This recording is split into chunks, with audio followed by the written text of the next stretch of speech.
Radio Pulse en reportage le lundi 17 novembre à Nonant-le-Pin à la rencontre de 3 militants de la FRO Front de Résistance de l'Orne.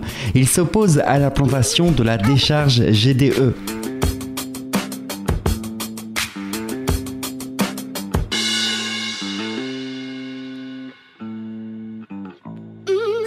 Donc si j'ai bien compris, depuis le 22 octobre 2013, GDE, donc Guy Dauphin Environnement, a ouvert une décharge à Nonant-le-Pin dans laquelle sont enfouis des déchets de l'industrie automobile. Et depuis, vous êtes nombreux à lutter pour la fermeture du site. La loi oblige à dépolluer ces véhicules avant d'arriver sur le site, or apparemment c'est pas le cas. Comment vous avez eu l'information ? Ça avait été vu par quelqu'un qui avait survolé le site. Et les antécédents du milliardaire Claude Dauphin, propriétaire de GDE, vous inquiètent parce qu'il a déjà été condamné dans une grosse histoire de pollution à Abidjan. Est-ce que vous pouvez nous parler un petit peu de cette histoire ? C'est simple, ils ont déversé des produits toxiques à Abidjan et dû à une grosse somme d'argent, il n'a pas été acquitté. Voilà.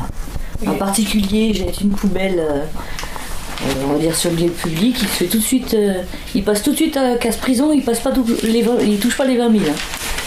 Oui, mais bon, il a été en prison, mais il a donné de l'argent. 5 mois. Il a donné beaucoup d'argent. Une grosse somme d'argent. Voilà.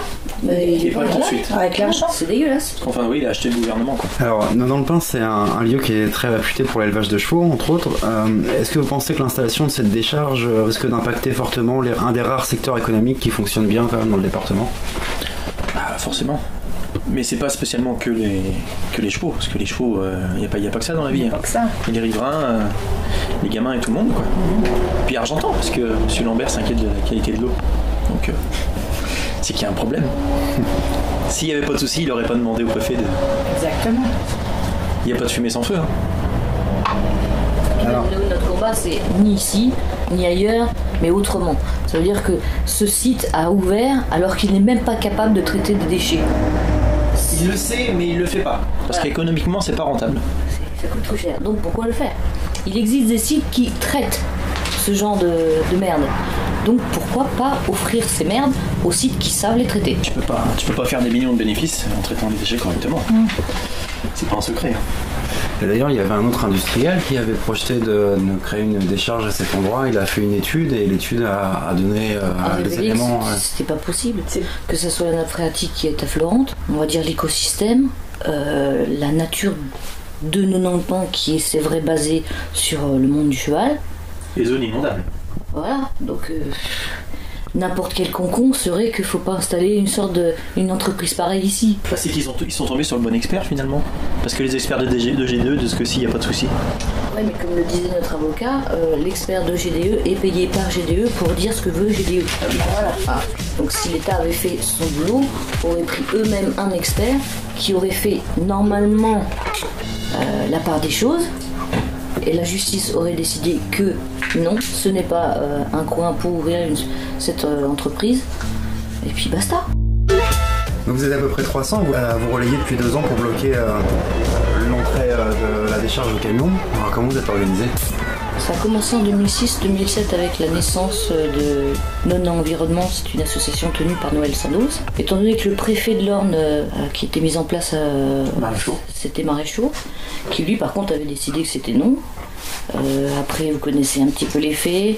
Monsieur Lambert a envoyé un petit courrier à Madame Kosciusko-Morizet. Elle s'appelle pas comme ça, mais bon, tant pis. Et qui, elle, a fait un petit courrier au préfet en lui ordonnant de ne pas faire appel, ce qui a été fait, blablabla.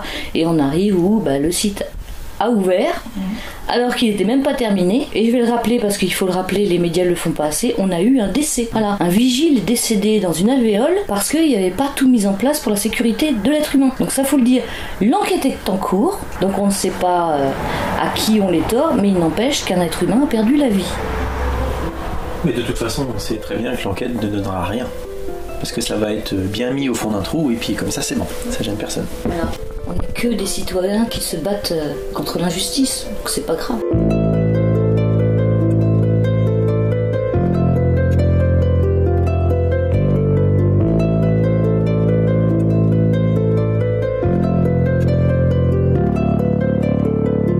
Donc justement, il y a quelques années, le préfet s'était pourtant opposé à l'installation de GDE à Nonant-le-Pin. Alors comment se fait-il qu'ils ont quand même réussi à installer la décharge juste en face ? Mais très bonne question, il faudrait demander à Lambert. Parce qu'il y a des instances plus hautes que le préfet. Ou même au ministre de l'heure actuelle, Madame Royal, qui est ministre de l'écologie en n'étant pas écolo. Faudrait lui poser cette question et savoir si elle a eu ce dossier en main. Et savoir sa réponse, oui ou merde, oui ou non. On ne sait toujours pas. Ou si elle l'a eu, mais on lui demande de pas en parler.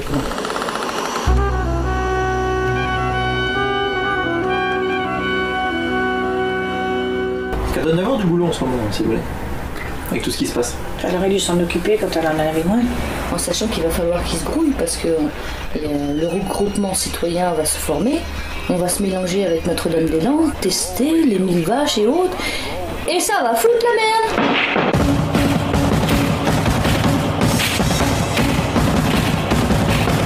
Alors justement, on voit beaucoup de projets un petit peu partout en France qui mécontentent fortement la population. Notre-Dame-des-Landes, la ferme des 1000 vaches, et puis cette histoire de barrage aussi. Donc il y a une grosse mobilisation d'opposants. Alors comment expliquez-vous malgré tout que les pouvoirs publics ont l'air de faire la sourde oreille là-dessus? Parce que tant que l'être humain vénérera un bout de papier qui s'appelle pognon, on sera dans la merde.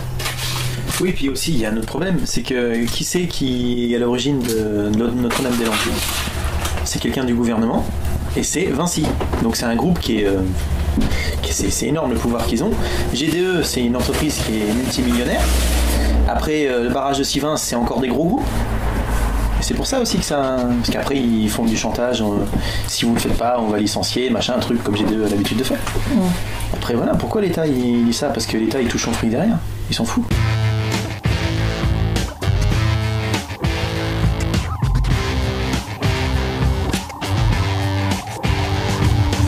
Il serait au-dessus de la démocratie, quoi, en quelque sorte. Démocratie? C'est quoi ce mot? Ça existe encore? C'est marqué sur le papier. À deux vitesses, hein. Sur le papier, c'est marqué. Mais dans la vie, c'est pas du tout ça. Tu regardes, le site GDE a ouvert sans autorisation. A mis en 2 jours 1850 tonnes. De la merde, on va dire, parce que tout ce qu'ils ont mis, c'était pas légal. Il y avait 800 tonnes de déchets ou 1800, je crois. Ouais. Voilà.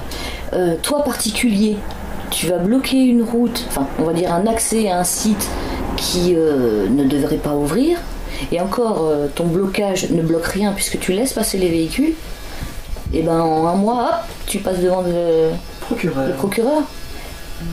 Une justice à 2 vitesses. Par contre, je serais millionnaire, il n'y aurait pas de souci, je passerai pas, je donne un petit chèque, je suis tranquille, quoi.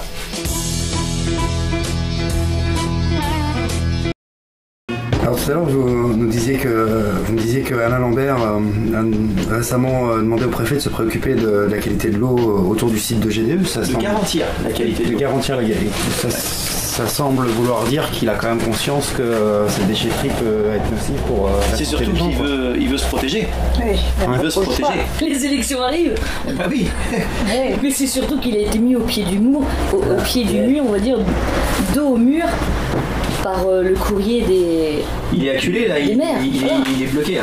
Et il est obligé de faire quelque chose. C'est son boulot de protéger l'eau. Et c'est une chose par contre que je ne comprends pas depuis 1 an, ça aurait dû être demandé.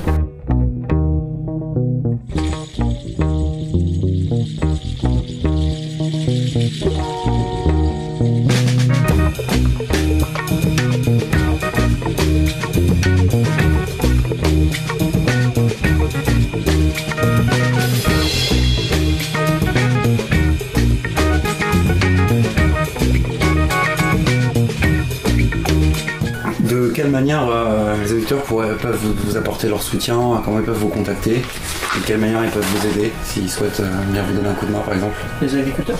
Non, les auditeurs. Alors c'est simple, s'ils ont internet, ils ont juste à marquer Nona Environnement ou FRO ou GDE et de suite on trouve tous les liens qui donnent à tous les sites. Après s'ils veulent venir physiquement, on est juste en face du site de Nonanpan. Voilà, qui viennent nous voir et s'ils connaissent des Corses, ça serait bien. Corse-Bresson, vous êtes bienvenus. Ouais.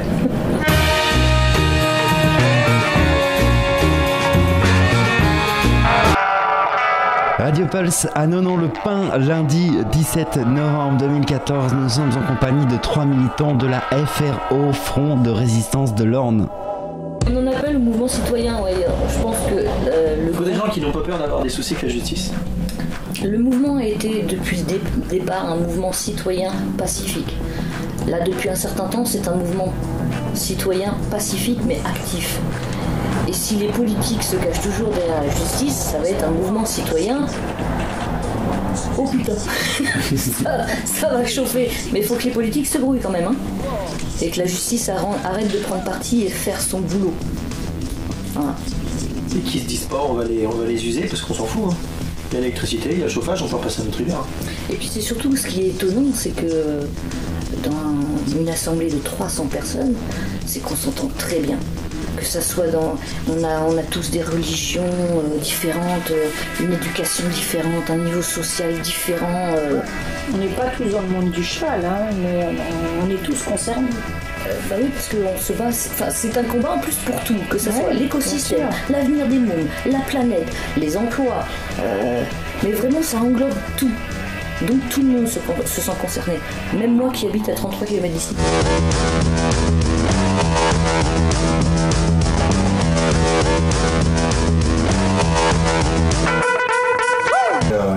Vous allez faire des intimidations de temps à autre, parce qu'il y a des gens qui viennent essayer de vous mettre un peu la pression pour que vous lâchiez l'affaire. Moi personnellement, il y a 4 jours de ça, donc j'ai une vidéo et je me demande si je vais la diffuser. J'ai été agressée par un homme de 9 ans, plaque d'immatriculation, qui est venu m'agresser juste devant notre entrée de camp numéro bis. Où monsieur m'expliquait que ce qu'on faisait c'était de la merde, ça servait à rien. GDE allait quand même nous offrir 2 emplois. C'était très important. Et il est très présent quand il y a eu les travaux du site. Donc ils ont tout fait correctement, il n'y a aucun problème. Il n'y aura pas de pollution, ce qui est avéré. Non, lui, il fait juste... Ça s'explique pas. Enfin bref, les gens de Nonon sont malheureusement ont des œillères et n'ont pas compris l'impact de l'implantation du site. Mais dans tout, parce que l'eau va être polluée et elle l'est déjà, les emplois vont en prendre un coup, ce qui en est déjà. Ils n'ont pas aussi compris qu'ils vivent dans une maison où ils ont un petit patrimoine, mais GDE s'installe, ils perdent leur baraque, elle ne vaudra plus rien. Donc tu veux toucher les gens, tu les touches au pognon, au portefeuille.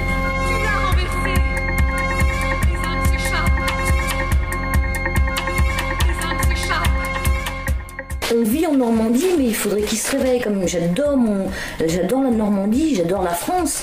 Mais au bout d'un moment, il faudrait que les gens arrêtent de regarder les médias, ou excuse-moi cette paf, ou d'écouter et de penser par eux-mêmes. Parce qu'on en arrive, l'humain a perdu son humanité, se sert plus de son cerveau, mais tu te dis, tant que ça touche pas à leur petit portail, à leur portefeuille, on va pas bouger. C'est pour mes enfants, oh, je m'en fous, je serai plus là plus tard. C'est quand même l'avenir de tout le monde, ça. Et il n'y a pas que GDE, il y a les 1000 vaches testées, Notre-Dame, voilà, c'est aberrant. C'est grave. De toute façon, on dit jamais 203.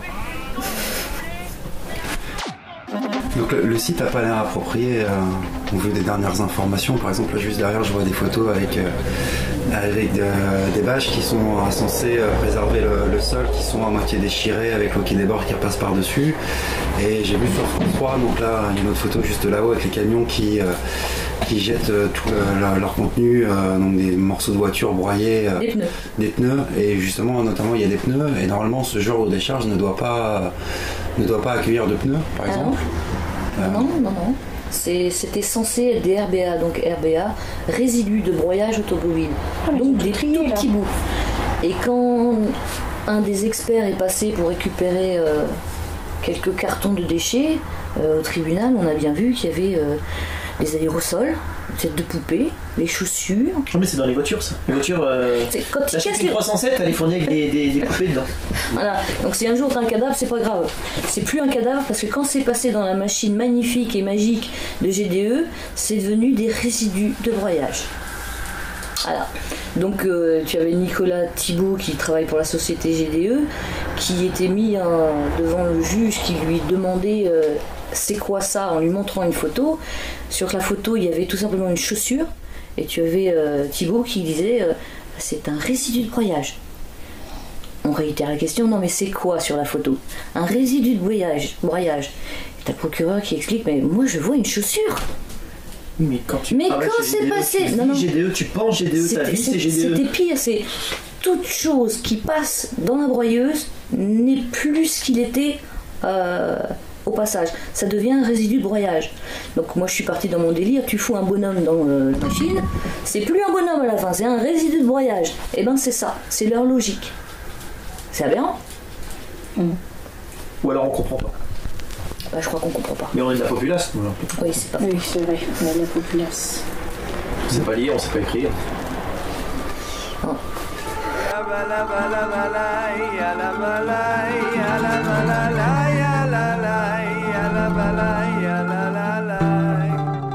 Et sinon, on a appris la semaine dernière que le préfet va bientôt changer. Est-ce que vous pensez que ça peut faire bouger un peu les choses ou... Bizarrement, Oh, vas-y. Oui, bizarrement, je trouve que c'est pas normal qu'il parte. Parce que normalement, avant qu'un préfet parte, il y en a un nouveau de nommé. Comme ça, il lui explique un petit peu les trucs. Mais là, il part juste à la suite de ce que Lambert lui demande. Donc il a peur de quoi? Ou le gouvernement a peur de quoi? Parce que vu que le préfet, il fait partie du gouvernement, il y a un truc quand même. Donc c'est Lambert qui va prendre la succession de... Moutou, étant donné qu'il était préfet, il va peut-être prendre sa place, on ne sait jamais. Hein. Ah non, pas lui. Que les consciences prennent conscience. C'est con, mais c'est vrai. Et puis dire aux gens d'arrêter de croire à ce qu'ils voient ou ce qu'ils entendent et qu'ils cherchent par eux-mêmes la vérité. Qui regarde plus loin que les bouts de leur nez. Puis on attend maintenant le résultat là, du 21 janvier. Ah si, moi j'en appelle, je sais même pas quand tu vas diffuser. Je passe au tribunal le 1er décembre pour avoir bloqué le site GDE en ne l'ayant pas bloqué, puisque mon véhicule était placé dans la continuité du mur qu'a placé l'État. Donc si je suis condamné pour avoir bloqué une voie dite publique, ça veut dire que GDE, où il est placé, là c'est une voie publique.